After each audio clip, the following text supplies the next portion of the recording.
Hi, I'm Eric. Today I'm going to teach you how to light a fire.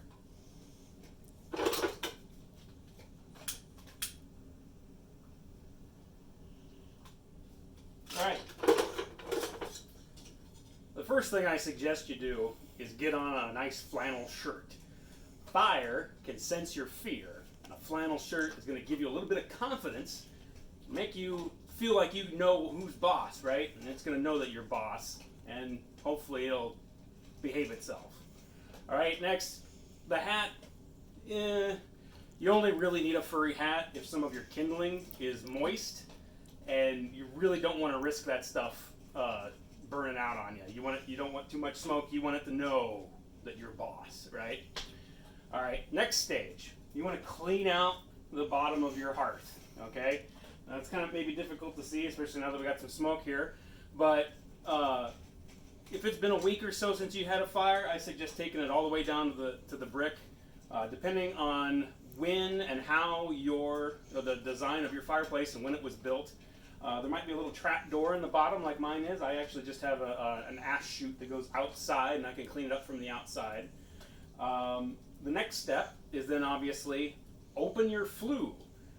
People don't seem to think that this is important, but where's your smoke going to go if your flue's not open? Okay, and here's the other key: open it early. All right, that entire chimney is completely full of freezing cold air, and cold air drops. All right, so as soon as you open that flue, a lot of that cold air is going to come rushing out into the room where your fireplace is. If you try to light a fire right after opening the flue, you're basically just going to push smoke right out into the room. You're going to have a smoky house, and that's not what we want here. So I actually opened this flue, I don't know, 20 minutes ago. Let the ambient air of this room kind of work its way up, and now I already had a nice little draw just from room temperature going up the flue before we started. All right.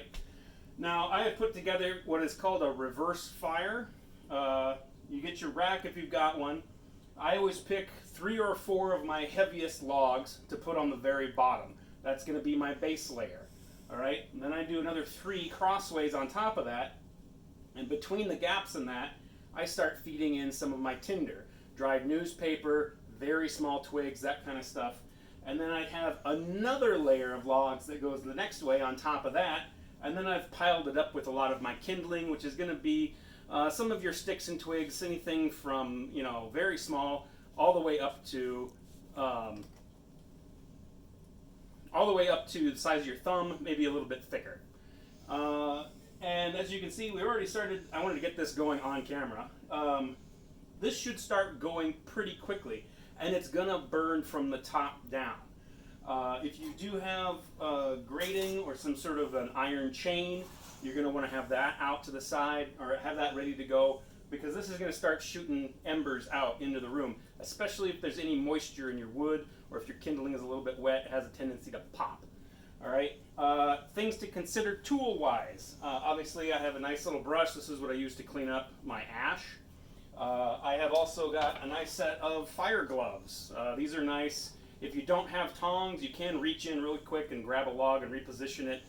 Just don't rely on these, because they just give you a couple extra seconds before you hurt yourself. I also like to keep a nice bowl of nuts next to the fire. This is something that harkens back to my youth. And wouldn't you know it, if you collect all of the shells, they make for pretty good kindling as well. So that's pretty much all there is to it. You know what? Maybe get a beer. That'd be a good idea. Get yourself a nice beer, something dark, something rich, and just wait. Wait for that fire to come around. Make sure it knows that you're boss.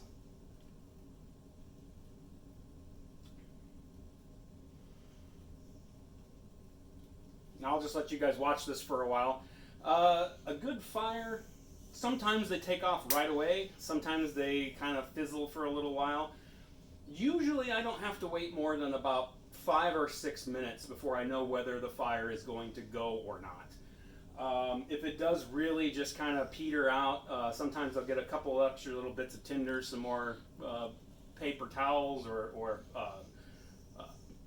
newspaper, crumple that up, and you're basically trying to shove it into the areas, and you want it to draw through the wood and come up in the middle or in the back to get a natural draw through the pile itself before it actually goes up the flue. And it looks like we'll help this one along just a little.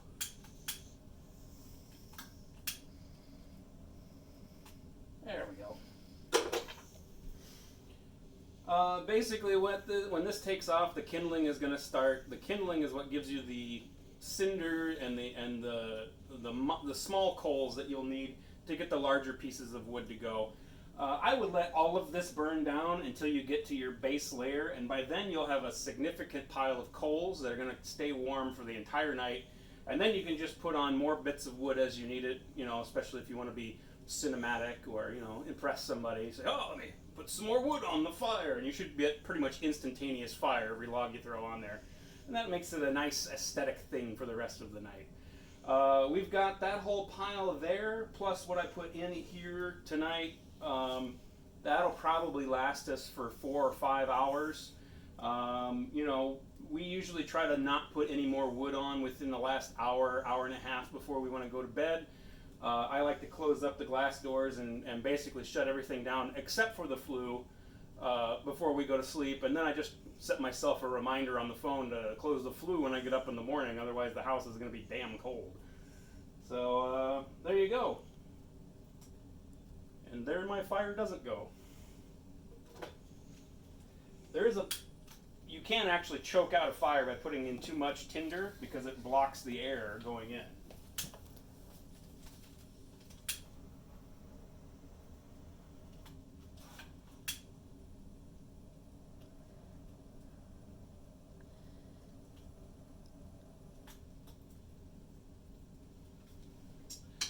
One thing I will say, and maybe I don't need to say this, never use accelerants. Don't use gasoline, don't use kerosene, don't even use rubbing alcohol, nothing. Just rely on the naturally occurring fuel that you have, and if it fails, get your fire gloves on, go back in there, repack it in, get some more tinder, and let it go again. Most catastrophes from fireplaces happen because somebody just wanted to speed the process up. I really wish I could speed this process up, but I'm going to follow my own advice.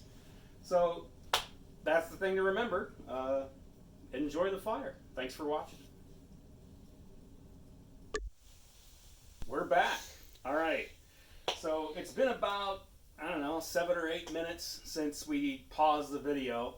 Obviously has decided that it wants to burn. I think the first hat may have been too much. I wasn't exerting dominance so much as just frightening the fire, so I've toned it down a little bit. That seems to have helped. Also, I forgot, I just brought all of this wood inside just before we did this video. The inside of those logs is still like below freezing.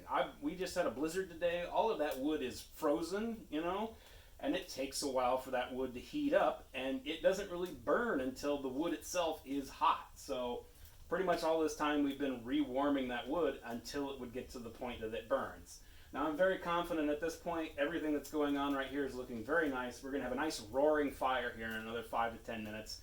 And who knows, we're going to watch some nice television, have a couple more drinks, and just enjoy the ambience of a nice wintry Friday evening. So again, thanks for tuning in, and who knows, maybe next time we'll do some sodas or another scotch, or I'm not going to buy another bed, I know that much. Thanks for tuning in.